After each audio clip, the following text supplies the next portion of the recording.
Bonjour à tous. Content de vous revoir. Tous ces sourires. À chaque fois, je m'émerveille de cette vue. Hein. C'est vrai, on a cette grâce de pouvoir voir tout le monde et d'être vu de tout le monde. Aussi ça. Hein.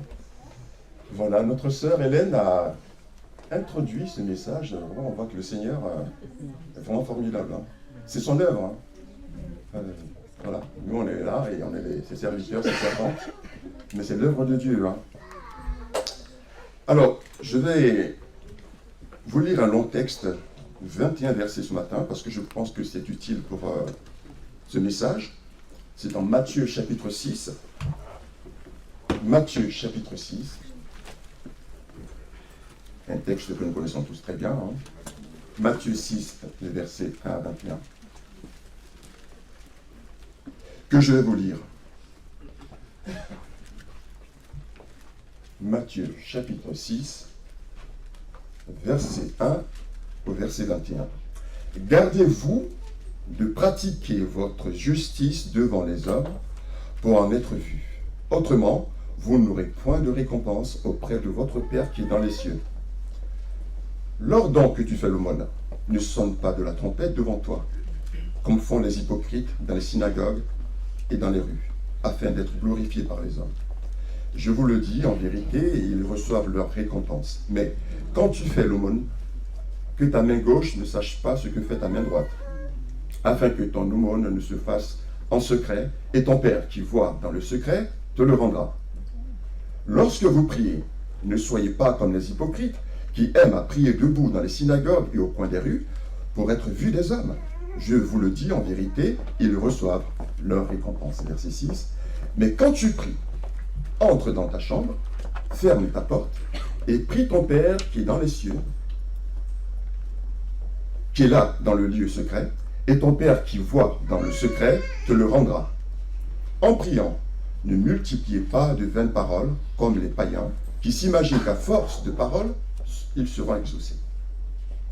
Ne leur ressemblez pas, car votre Père sait de quoi vous avez besoin, avant que vous le lui demandiez. Voici donc comment vous devez prier.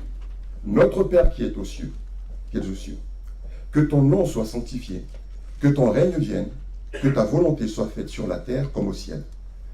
Donne-nous aujourd'hui notre pain quotidien, pardonne-nous nos offenses, comme nous aussi nous pardonnons à ceux qui nous ont offensés. Ne nous induis pas en tentation, mais délivre-nous du mal. Car c'est à toi qu'appartiennent dans tous les siècles le règne, la puissance et la gloire. Amen. Verset 14. Si vous pardonnez aux hommes leurs offenses, votre Père céleste vous pardonnera aussi. Mais si vous ne pardonnez pas aux hommes, votre Père ne vous pardonnera pas non plus vos offenses.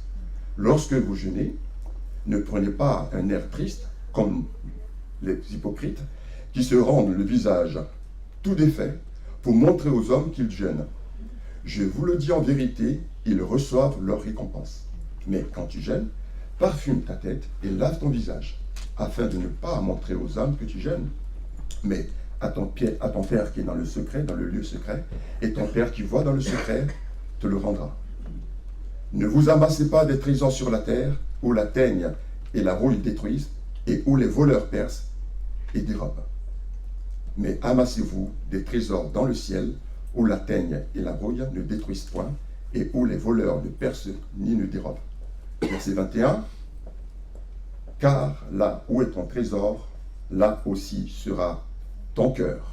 Ce matin, nous allons passer un peu de temps sur les versets 5 à 8. Les versets 5 à 8. Notre Père, le Seigneur, est bon et généreux. Je pense qu'on en est tous convaincus. Il nous a comblés de dons magnifiques. Que ce soit les inconvertis, peu importe, tout être humain reçoit des dons de Dieu, entre guillemets, ce ne sont pas des dons spirituels forcément, mais voilà, des dons. Et parmi ces dons, nous avons la famille. J'espère que pour vous, votre famille est une grâce de Dieu. Hein. Vous savez, dans les familles, ce n'est pas toujours facile, hein, mais c'est notre famille. C'est une grâce de Dieu. Nous avons ensuite la santé, qui n'est pas toujours simple pour tout le monde. Et donc, c'est une grâce que d'être en bonne santé. Nous avons l'Église, qui est aussi un don, une grâce.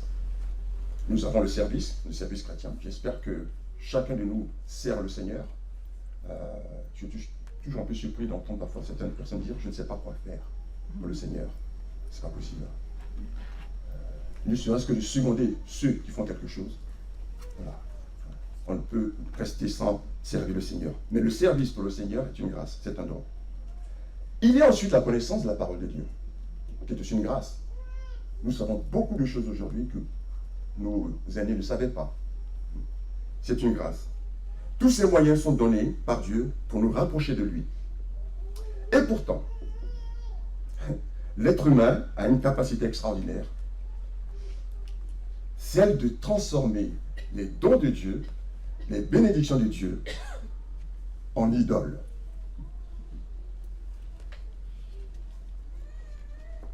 Nous prenons ce que Dieu nous donne pour notre bien et nous en faisons parfois des idoles. Un but suprême. Romains chapitre 1, verset 25 dit « Eux qui ont changé la vérité de Dieu en mensonge et qui ont adoré et servi la créature au lieu de servir le Créateur. Béni qui est béni éternellement. » Les idoles ne sont pas toujours des statues, je pense qu'on le sait tous, des statues de pierre ou de bois. Parfois, les idoles sont de très bonnes choses, et même des choses saintes. Des choses saintes que nous allons placer au-dessus de Dieu. Et ça y est, on a la définition de l'idole. Alors, quelques exemples. Nous pouvons, par exemple, étudier la parole de Dieu, et c'est formidable, mais nous allons étudier la parole de Dieu pour se vanter de connaître bien la parole de Dieu, pour montrer aux autres qu'on sait beaucoup de choses. Les frères et sœurs, parfois, on tombe dans ce piège-là. C'est pour cela que la parole de Dieu nous met en garde, que la connaissance enfle. Voilà, la mortifie.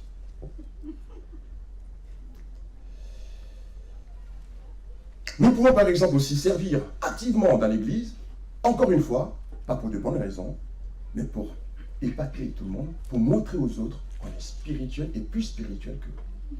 Voyez comment on peut déformer ce que Dieu nous donne en idole. Nous pouvons même aimer nos familles, une grâce de Dieu pourtant. Et à cause de notre famille, on ne vient plus au culte parce qu'il y a des dimanches où on va aller faire des choses avec notre famille. Peu à peu, le don devient plus important que le donateur. Et finalement, ces grâces que Dieu nous a faites, eh bien, finissent par nous éloigner de Dieu. Il faut être un être humain pour être capable de faire ça. Idolâtrer le don au lieu d'adorer le donateur est une spécialité humaine. Voilà pourquoi ce matin, cette question mérite d'être posée à chacun de nous. Comment garder notre cœur attaché à Dieu sans transformer ses dons en idoles? Et s'il y a un don particulièrement que nous avons tendance à transformer en idole, et encore une fois, je vous ai dit, notre sœur Hélène a introduit cela, c'est la prière. On est capable de transformer la prière en idole. Ça veut dire que le moyen que Dieu nous donne pour parler avec lui devient plus important que Dieu lui-même. Ça, c'est l'être humain. Alors aujourd'hui, nous allons nous arrêter un instant pour examiner nos cœurs.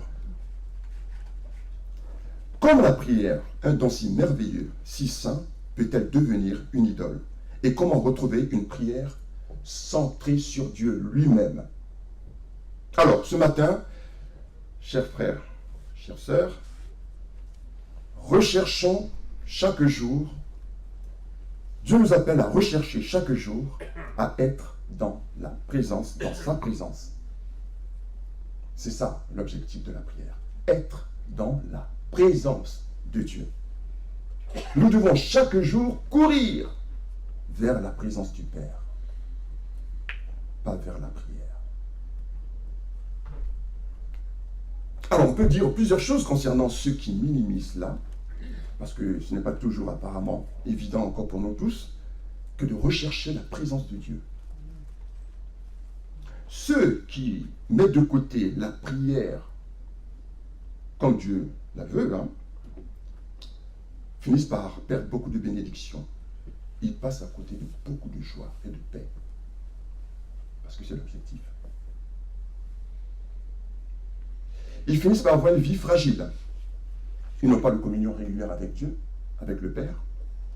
Leur âme est de plus en plus vulnérable et ils sont remplis d'angoisse, de découragement et de tentation, selon Ésaïe chapitre 50, verset 10. Il y a aussi, on constate, un ralentissement dans la croissance, dans leur croissance spirituelle. L'importance de la prière centrée sur Dieu. Ensuite, il y a aussi cette relation incomplète, tronquée avec Dieu. Parce qu'il n'y a pas de prière centrée sur Dieu. Un témoignage aussi amoindri. Ça veut dire que on n'arrive pas à montrer aux autres l'amour de Dieu dans notre vie et on n'aime pas les autres. Alors ce matin, nous allons voir trois principes essentiels pour que nos prières restent fixées sur Dieu lui-même et pas sur la prière, mais sur Dieu lui-même. Le premier principe, j'espère que vous êtes prêts. Le premier principe pour éviter de tomber dans l'idolâtrie de la prière, et donc être fixé sur Dieu lui-même, c'est le verset 6. Regardez le verset 6 avec moi. Il dit, « Mais toi, quand tu pries, entre dans ta chambre, ferme ta porte et prie ton Père qui est là dans le lieu secret. » Le premier principe, c'est une prière centrée sur la gloire de Dieu. Quand je prie pour la gloire de Dieu. C'est le Dieu du secret. C'est le Dieu qui aime que notre main droite, lorsqu'il fait de l'aumône, que notre main gauche ne soit pas au courant. Vous vous rendez compte? Alors, je ne sais pas si vous avez essayé un petit peu d'imaginer, moi j'essaie d'imaginer parfois les versets bibliques. Je donne de la main droite et ma main gauche n'est pas au courant. C'est dire à quel point le Seigneur aime la discrétion. C'est énorme. La discrétion. Parce que Dieu est dans la discrétion. Dieu est dans le secret. Il aime le secret. Parce que le secret, c'est véritablement ce qui se passe entre lui et nous. Dès qu'il y a des regards humains, ça devient compliqué. Je vous assure, parfois, j'ai du mal à me lever pour prier.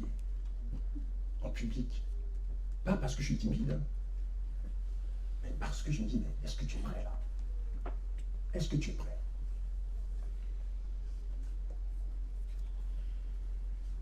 Le Seigneur Jésus, et c'est là où c'est très fort, j'en parlais encore il n'y a pas longtemps avec un frère qui m'a rappelé cela. Le Seigneur Jésus se retire pour prier. Est-ce qu'on se rend compte de la portée de ça? Marc chapitre 1, verset 35, il est dit, vers le matin, pendant qu'il faisait encore très sombre, il se leva et sortit pour aller dans un lieu désert où il pria. Mais ça, c'est après une journée de ministère véritablement intense. Il avait guéri, enseigné, chassé des démons. Et ensuite, le Seigneur, Jésus se lève tôt le matin pour se retirer dans un lieu désert afin de prier. On parle du Seigneur Jésus, je ne parle pas de l'apôtre Paul. On parle de celui-là même qui est à l'initiative de la prière.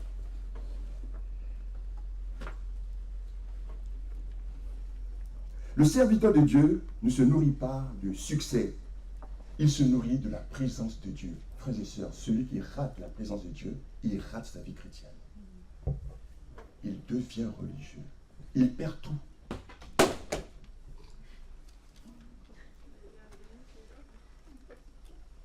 Vous savez, le fait de voir le Seigneur Jésus se retirer après son enseignement, tout ce qu'il a fait, et ensuite se mettre à l'écart. Vous savez, je crois que, j'en ai pas encore parlé avec beaucoup de frères qui prêchent, mais on le ressent quand on vient de prêcher. Quand on vient de prêcher, je vous assure, les frères et sœurs, j'ai envie de partir. J'ai envie de vous quitter et aller me retrouver avec le Seigneur. Et souvent, j'en parle à ma soeur, à ma femme, qui est ma soeur aussi d'ailleurs. Je lui dis, elle me demande, c'est bon, tu as fait ton moment de débriefing avec le Seigneur? Parce qu'elle est habituée à ça. Voilà. On a envie à un moment donné, après la prédication, se retrouver avec le Seigneur. Et on parle avec le Seigneur. Voilà ce qui s'est passé. Et on parle avec lui.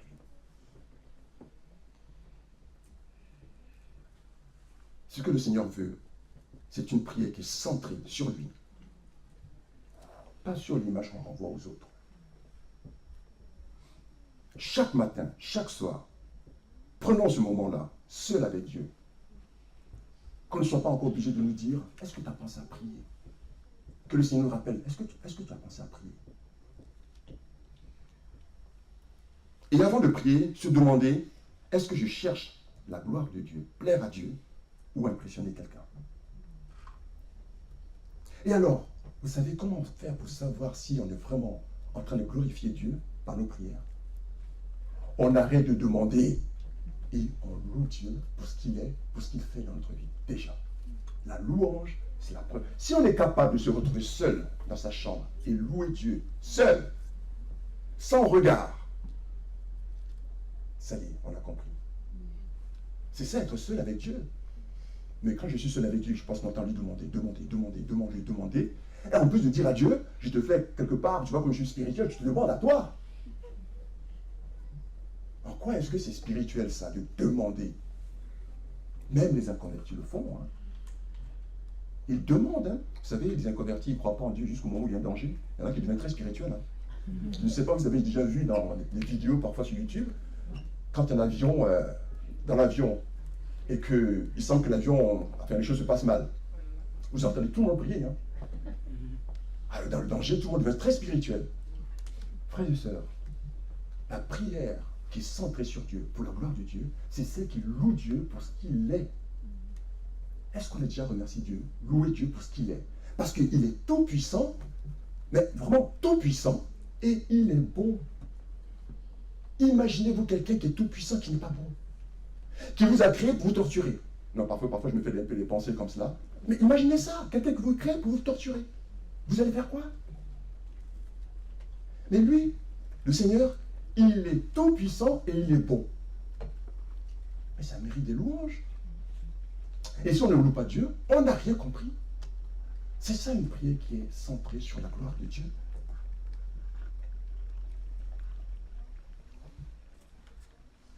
Si nous prions pour être admirés ou pour montrer notre piété, nous adorons notre image ou le regard des hommes, plutôt que de Dieu.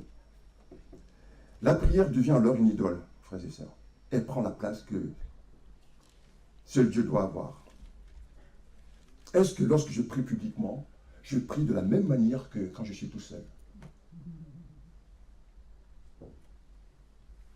Ça, c'est une bonne question. Hein? Ah. Est-ce que quand je prie, c'est pour glorifier Dieu ou pour être admiré des hommes? Donc oui, une prière.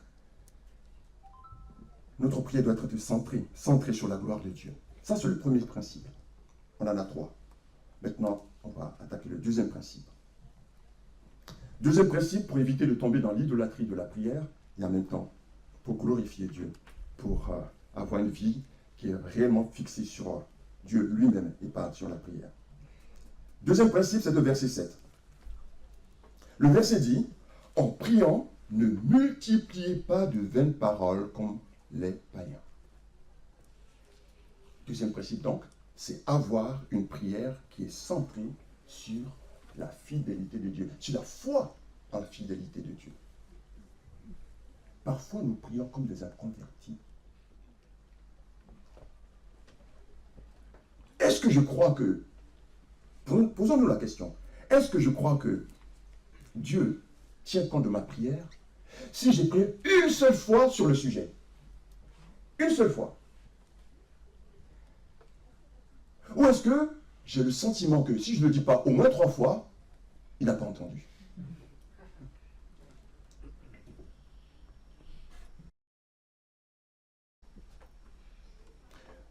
je vous ai parlé du danger. Je vous ai expliqué parfois des choses que j'ai dû vivre par moments. Je crois que c'est Dieu qui m'a fait vivre ces choses-là, ou qui s'est servi de ces choses-là pour m'enseigner beaucoup de choses. J'étais dans un pays étranger, je vous en ai parlé. Je pense que je vous en ai parlé. Et j'étais en danger véritablement. J'étais enfermé dans une caserne, à 6000 km d'ici, avec des soldats qui étaient drogués. Et j'ai déjà vu comment ils agissaient, ils tirent dans les rues. Et j'étais là au milieu, vraiment vulnérable. Ils auraient pu faire ce qu'ils voulaient de moi. Et à ce moment-là, j'ai prié.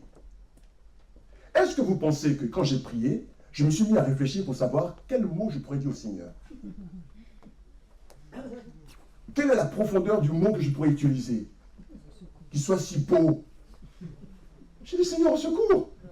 Alors là, je me dis au secours parce que, mon rêve à ce moment-là, c'était vraiment un secours, vraiment au secours, Seigneur.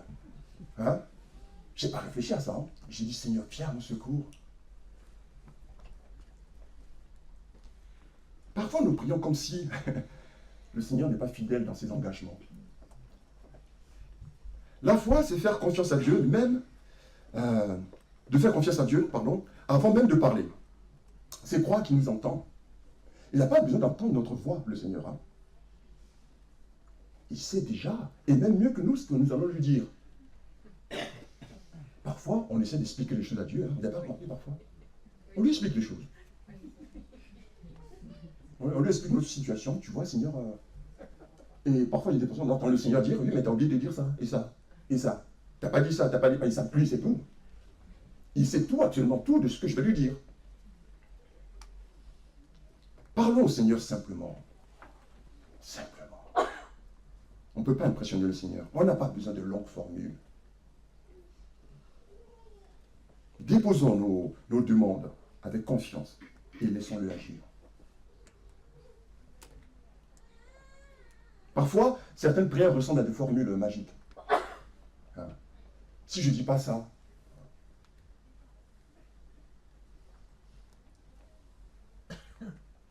le Seigneur sait tout, il sait toutes choses, et il est fidèle. Il a déjà prévu même à votre salut, à votre secours, avant même que vous demandiez le secours. Parce que c'est un bon Père Céleste. Le Seigneur connaît le passé, le présent et l'avenir. Ça doit pouvoir nous donner beaucoup de sérénité. Il est fidèle dans ses promesses.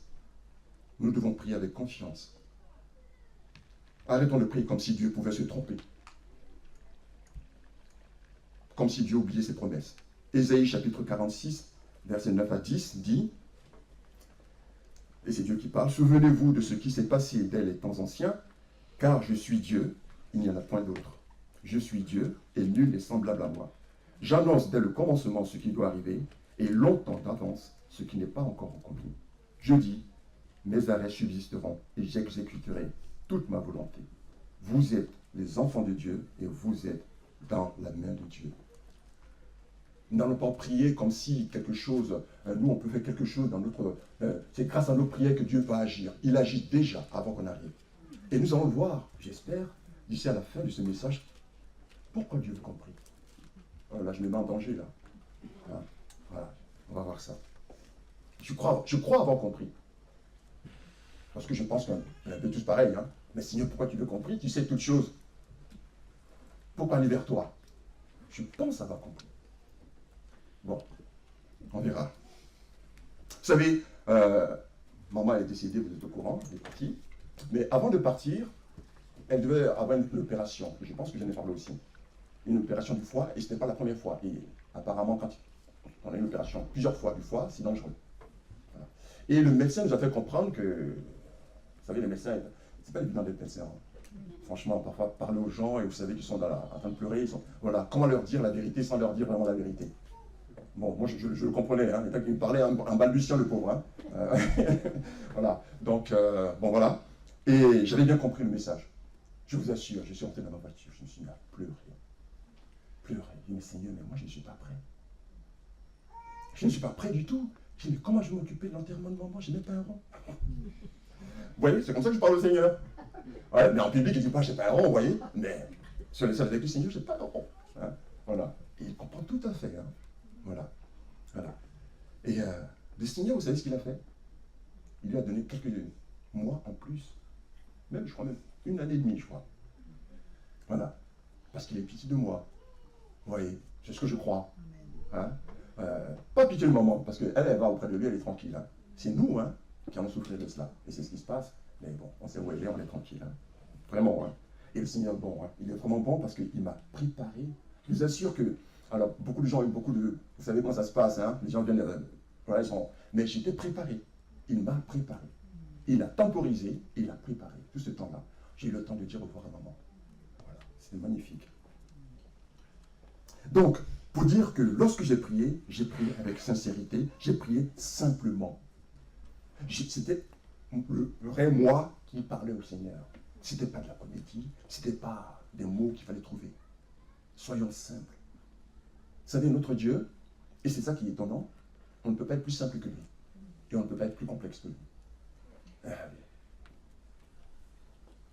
Alors, si nous croyons que les mots ou les formules magiques produisent de l'effet, eh bien dans ce cas-là, nous vénérons la prière et pas Dieu. Ou plutôt, nous n'adorons pas Dieu. La prière devient un moyen idolâtre pour obtenir ce que nous voulons. Parfois même, j'ai l'impression que nous essayons de manipuler Dieu dans nos prières. Manipuler. Et je me dis, mais nous, regarde, mais qu'est-ce qu'il raconte? Parfois, j'ai l'impression que j'entends la voix du Seigneur comme cela. On ne peut pas manipuler Dieu. Dieu, il sait d'avance tout ce qu'il a à faire. Voilà. Donc, deuxième principe, avoir une prière qui est centrée sur la foi en la fidélité de Dieu. Sur la fidélité de Dieu. Quand on prie, il faut être convaincu que Dieu est fidèle. Et c'est ce qui nous évite de tomber dans l'idolâtrie de la prière. Troisième principe, et ce sera le dernier principe. Le troisième principe, pour éviter de tomber dans l'idolâtrie de la prière, c'est d'avoir une prière qui est centrée sur l'amour de Dieu. Verset 8. Le verset 8 dit, « Ne leur ressemblez pas, car votre Père sait de quoi vous avez besoin avant que vous le lui demandiez. »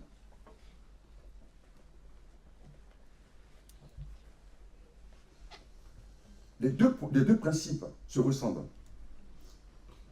Mais ici, nous allons voir que la prière est avant tout une relation d'amour.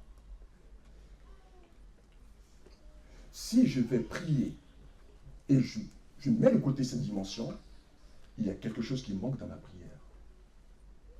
Je vais prier par amour de Dieu. Ma prière, est-ce qu'elle montre que l'amour de Dieu est non seulement est un amour, comment dire, est-ce que je comprends que Dieu m'aime?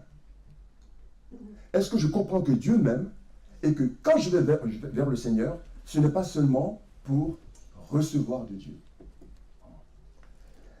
Est-ce que je remercie Dieu pour sa prévoyance et son amour, même avant de recevoir ce que je veux lui demander? Est-ce que je suis en colère quand j'ai prié pour quelque chose que Dieu ne m'a pas donné? Est-ce que je lui en veux? Est-ce que je suis triste au point d'être amer? Au point de bouder? Il y a des chrétiens qui boudent. Hein? Ah, vous voyez un frère ou une soeur qui est toujours bien, souriant, puis un jour, vous voyez, pas content du tout, parce qu'il a demandé quelque chose au Seigneur, et puis le Seigneur n'a pas donné. Il boude. Et dans ce service pour le Seigneur, on ne voit plus rien. Il est fâché. Et petit à petit, on le voit dégringoler. Voilà. L'amour est ce qui nous motive pour parler avec Dieu. Quand vous étiez amoureux, j'aime bien cette illustration-là. Alors certains se disent, bah, moi j'ai jamais été amoureux, donc vous n'êtes pas concerné. Mais ceux qui ont été amoureux, et celles qui ont été amoureuses, vous n'avez pas envie de passer du temps avec ceux que vous aimez. Il y en a même qui restent jusqu'à minuit ensemble en train de discuter. Hein? Parce qu'on est bien avec l'autre. La prière, c'est ça. Nos meilleurs amis, là, Parce qu'on en a, hein, des gens avec qui on a une affinité incroyable. On peut rester des heures à parler avec eux. On ne voit pas l'heure passer. Mais quand on prie avec Dieu, pourquoi on comptabilise l'heure?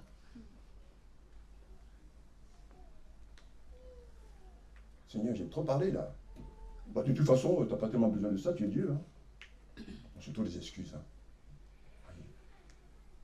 C'est ça la prière. C'est cet amour qu'on a pour le Seigneur et de savoir qu'il nous aime, qui fait qu'on passe du temps. Alors, bien sûr, ce n'est pas une question de quantité d'heures, bien sûr, mais qualité d'heures, bien sûr. Hein. Voilà.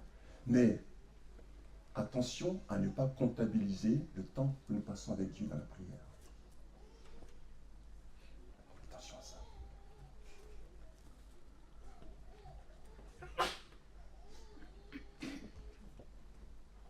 Attention à ce que la prière ne devienne pas une routine. Une routine qui peut sembler bien, parce que chaque jour, à une heure bien précise, nous avons rendez-vous avec Dieu. Et c'est très bien. Hein? Mais on finit par oublier celui à qui on prie et on pense davantage à la prière elle-même. Vous voyez comment on fait, quand on est terrible? On arrive à être, comment dire ça, des religieux même dans ce domaine-là. Et quand on ne prie pas, on a un problème de conscience, non pas parce qu'on n'a pas parlé avec notre Père que nous aimons, mais parce qu'on n'a pas respecté notre heure de prière. On est en train de renverser les choses. C'est pas ça la prière. La prière, c'est celui avec qui nous parlons. Alors ne croyez pas que celui qui vous parle est parfait, c'est parce qu'il a été repris par Dieu qu'il partage avec vous ce qu'il partage. Hein. Le matin, très tôt le matin, il faut aller au travail. Je sais comment ça se passe. Hein. Et puis, le matin, on a du mal à se lever. Hein? À ce moment-là, on rate beaucoup de choses. Mais c'est dangereux. Hein? Frères et sœurs, dès qu'on ouvre son œil, le matin, immédiatement, Seigneur, on se met à parler avec le Seigneur. C'est tellement vrai que je sais que pour beaucoup d'entre vous, ça devient automatique. Ça devient automatique. Impossible de commencer une journée sans le Seigneur. Parle avec le Seigneur. Si notre prière devient une routine ou une liste de demandes, comme nous savons le faire, parce qu'on a tellement de demandes, d'ailleurs même, vous avez remarqué une chose, les frères, on a plus de demandes que de louanges. Hein. Moi, ça me gêne. Hein. Je dis, Seigneur, là, quand je viens vers toi, c'est pour te demander à chaque fois quelque chose. Je ne veux plus de ça. Je veux me souvenir de ce que Dieu a déjà fait pour moi. Et le louer et le remercier pour ça. Être reconnaissant, c'est véritablement la preuve d'une spiritualité sérieuse. La reconnaissance envers Dieu. Être reconnaissant même pour les inconvertis qui profitent des bienfaits de Dieu. Hein. Il fait pleuvoir sur les bons et les méchants. Hein. Pour tout le monde. Et heureusement qu'il est comme ça. Donc, avoir la prière, le troisième principe, c'est d'avoir une prière qui est centrée sur l'amour de Dieu, l'amour pour Dieu et l'amour de Dieu envers nous. Alors, je vais terminer. Et vous allez voir que peut-être que j'ai trouvé pourquoi Dieu veut qu'on prie. Bon. Ne vous fâchez pas hein, si ce n'est pas ça. Hein. Hébreux chapitre 3, versets 3 à 4 nous dit, et je vais terminer, hein, celui qui a construit la maison a plus d'honneur que la maison elle-même. Eh oui, hein. Mais nous, on est toujours épatés par la maison et pas par le bâtisseur. C'est ce que nous faisons avec la prière. La maison, c'est ce qui symbolise les œuvres spirituelles, les pratiques religieuses, comme la prière. Le constructeur, c'est Dieu lui-même. Aimer la prière plus que Dieu, c'est honorer la maison plutôt que celui qui l'a bâtie. Frères et sœurs, mon père, avant de mourir, alors, on dit souvent que ceux qui doivent partir le savent, hein, ils s'en rendent compte. Parfois, j'ai l'impression que c'est vrai. Hein. Parce que mon père, vous savez, cette génération-là, de parents n'étaient pas très expressifs hein, dans l'amour. Hein. Ils aiment leurs enfants, mais ils n'expriment pas vraiment, vous voyez, véritablement, par des gestes, par des je t'aime encore moins. Voilà. Ils t'aiment, ils te donnent une pomme, c'est qu'ils t'aiment pas. Bon, t'es content. Bon, voilà. Et mon père, pendant toute ma vie, c'était ça. C'était l'amour par le regard, par le sourire. Voilà. Mais jamais de manière... Et dans ces derniers jours, quelques jours avant qu'il décède, c'était en 98, il y avait le football, hein, comment on appelle ça, le championnat du monde. Et il m'a invité, c'était la première fois, il m'a dit, mais tu viens, on va regarder le match ensemble. Quelqu'un m'invite pour des... C'est horrible. Bon, j'y vais, on regarde le match ensemble, et puis il me parle. Et quand je devais partir, il avait du mal à me laisser partir. C'était la première fois que je voyais ça. Et il était diabétique, hein, c'est héréditaire, donc il m'a filé aussi ça, l'amour, hein, voilà. Et il voulait me raccompagner, mais il avait un pied diabétique, il avait du mal à marcher. Il voulait quand même me raccompagner à la gare. Mais papa, ne peut pas. Mais ça, c'est des choses que je n'avais jamais vues avant. Et quand je suis rentré chez moi, il m'a rappelé encore, il y a un autre match chez Jean-Louis à telle date. Tu viens? Qu'est-ce qui se passe? Ouais. Alors, frères et sœurs, et si la prière était un prétexte pour Dieu pour nous rencontrer tous les jours?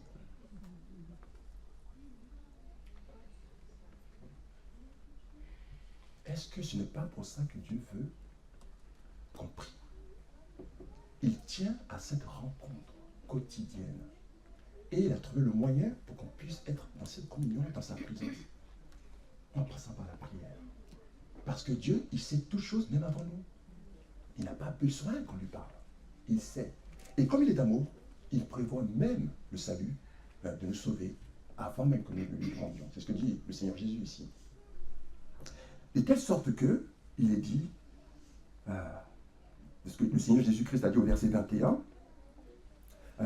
quand il parle du trésor, il dit au verset 21, « Car là où est ton trésor, là aussi sera ton cœur. » Jésus, le Seigneur Jésus est en train de dire, où est votre trésor? Dieu veut que notre trésor, ce soit lui. Mais malheureusement, souvent, notre trésor, c'est l'argent. Ce sont les biens terrestres. On va toujours vers le Seigneur pour demander. Et on oublie que le véritable trésor, c'est lui-même. Le Seigneur Jésus, le Père. Alors, je vais vous lire un petit poème, une poésie, d'un papa qui attend son enfant chaque jour pour parler avec lui.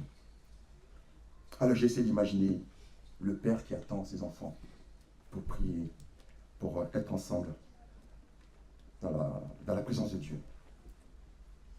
Chaque matin, quand s'éveille la terre, le ciel attend le pas de l'enfant du Père. Dans le silence du lieu secret, Dieu tend les bras, sa paix est prête. Il n'attend pas des mots parfaits, mais un cœur sincère, vrai, discret. Chaque prière est un doux parfum, chaque soupir un trésor dans ses mains. Alors le ciel s'éclaire de joie quand son enfant revient vers sa voix. Et le Père sourit, plein d'amour, car le rendez-vous s'est tenu ce jour. Car le rendez-vous s'est tenu ce jour. Ça sous-entend qu'il espère que demain, le rendez-vous se tiendra encore.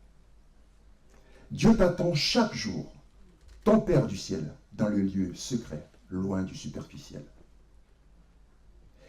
Et je vais terminer ce message avec le psaume 27, verset 4.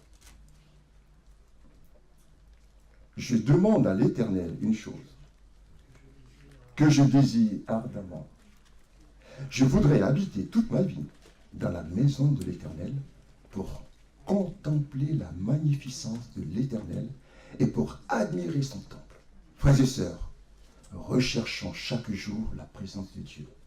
Pour nous, cela est vital. Amen.